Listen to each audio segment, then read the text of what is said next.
ئەگەر فەرهاد شاکەلی خەڵاتی نۆبێڵ وەربگرێت دەیدات بە کێ؟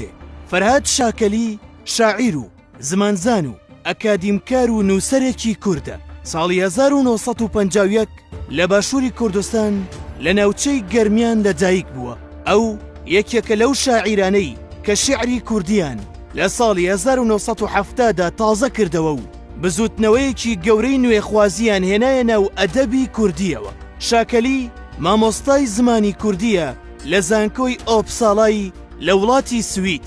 تا ئێستا 30 کتێبی نووسیوە کە زۆرینەیان دیوانی شیعرین و چەند کتێبێکی گرنگیشی لەبارەی زمانەوە نووسیوە.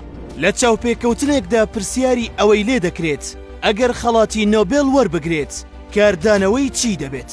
لە وەڵامدا دەڵێت ئەگەر چی بە دووری دەزانێت بەم زوویە و پێش نووسەرە مەزنەکانی تری کورد ئەو خەڵاتە وەربگرێت.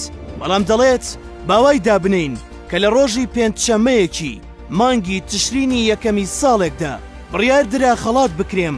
بێگومان ئەگەر پێم وابێت لەو کاتەدا نووسەرێکی کوردی لە من شایەنتر هەیە دەڵێم دەبوو بدرێت بە ئەو نووسەرە. ئەگەر ئێستاش واتە ئەم ساڵ ئەوە ڕوو بدات من تەنیا یەک نووسەری کورد بە شایەنی ئەو خەڵاتە دەزانم کە ئەویش سەلیم بەرەکاتە. سەلیم بەرەکات ڕۆمانووس و شاعیرێکی کوردی ڕۆژئاوای کوردستانە.